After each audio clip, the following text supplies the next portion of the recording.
میں آپ نوجوانوں کی ایک بہت بڑی وکیل ہوں۔ میں آپ کو کوئی الزام نہیں دیتی۔ جو آپ کو دیا جاتا ہے وہ آپ لے لیتے ہیں، اور ہم آپ سے توقع یہ کرتے ہیں کہ جو آپ کو نہیں دیا گیا وہ آپ کے پاس ہونا چاہیے۔ غلطی ہماری ہے۔ آپ میرا مستقبل ہیں، میں آپ کا ماضی ہوں۔ ماضی کو رد مت کیجیے، پرکھیے، جانچیے۔ اگر کچھ اچھا ہے تو آگے لے کے بڑھ جائیے، اور پھر ماضی کو دہرائیے گا نہیں۔ ہم آج تک پچھلے 75-76 برس میں ماضی کو دہرانے کی فکر میں ہیں۔ وقت گزرتا ضرور ہے مگر پلٹ کے نہیں آتا۔ ہمیں وقت کا مسافر ہونا ہے، پلٹنا نہیں ہے گستاخی اور بد تہذیبی کی طرف۔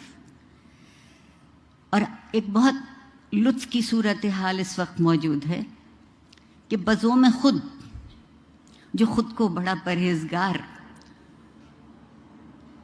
اور نیک کہتے ہیں، ان کی گفتگو سنیے تو خیال بے آبرو ہوتا ہے، اور وہ جو خود کو ہمارا سربراہ کہتے ہیں ان کی گفتگو سنیے تو زبان بے آبرو ہوتی ہے۔ جو خیال اور زبان کی آبرو نہیں رکھ پائے وہ ایک قومی ریاست کی آبرو کیسے رکھ پائیں گے؟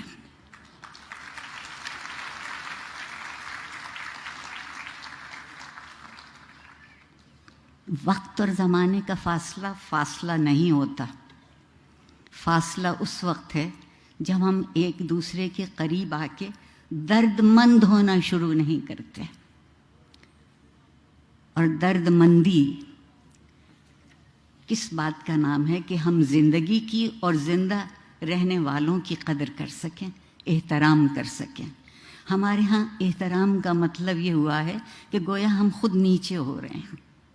عاجزی سے بڑی کوئی خوبی نہیں، اور عاجزی سے بڑی کوئی دولت نہیں۔ میں آپ سے، لمس کے طالب علموں سے، اور جو تجربہ میرا یہاں رہا ہے، اس بات کی توقع بہت یقینی طور پر کر سکتی ہوں کہ یہ جو درد مندی کی متاع ہے، آپ اس کو تہذیب سے باوضو رکھیں گے۔ بہت ضروری ہے۔ ہم یہ سمجھتے ہیں عام طور پر کہ صرف جسموں کی عصمت ہوتی ہے، نیت، فکر اور عمل کی عصمت اس سے کہیں زیادہ قوی تر اور اہم تر ہے۔ اس لیے کہ جب زندگی بسر کرتے ہیں تو زندگی کی عصمت کا نام اخلاق ہے، اور میرا جی نہیں چاہتا کہ آپ میں سے کوئی بھی بے عصمت، بے اخلاق زندگی گزارے۔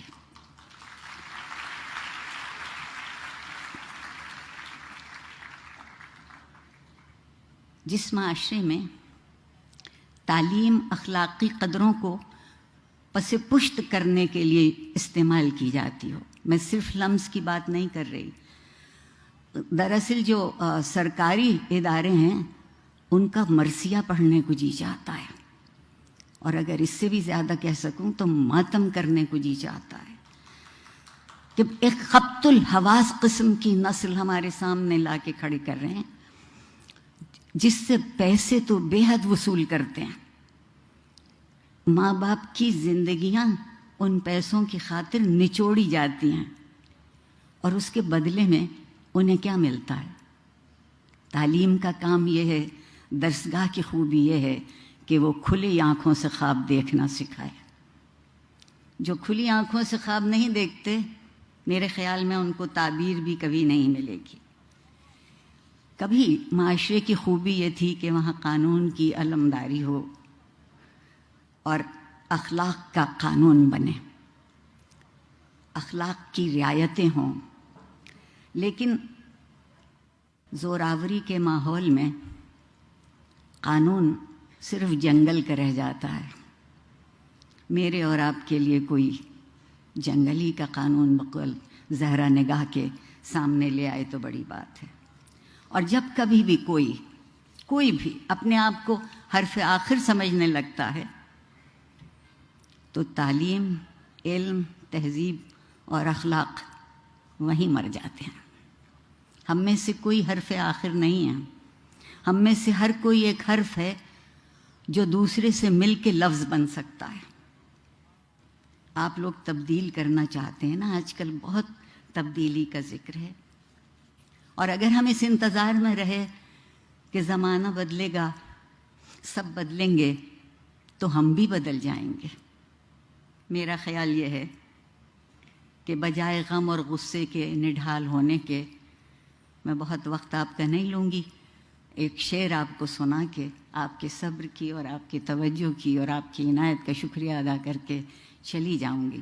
اقبال عظیم آبادی صاحب کا شعر ہے کہ بدلنا ہے اگر تو رندوں سے کہو اپنا چلن بدلیں،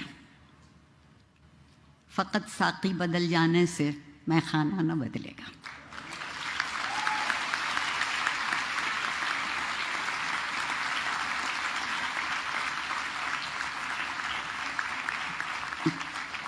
پروردگار آپ سب کو کامیاب اور سرخرو کرے۔ پروردگار آپ کو وہ دولت دے جو اس ملک اور اس معاشرے میں بہت تھی اور ہم نے لٹا دی، آپ اسے واپس لے آئیے۔ میں والدین کی بہت شکر گزار ہوں کہ انہوں نے آپ کو اس طرح سے پالا اور آپ کے استادوں نے آپ کو اس طرح سے تراشا۔ میں آپ سے یہ کہہ سکتی ہوں کہ میں آج جو بھی ہوں اس میں میرے والدین اور میرے اساتذہ کے علاوہ وہ معاشرہ شامل ہے جس نے ہمیشہ جب کبھی میں لڑکھڑانے کو ہوئی تو میرا ہاتھ پکڑا۔ بڑی نوازش، بہت شکریہ۔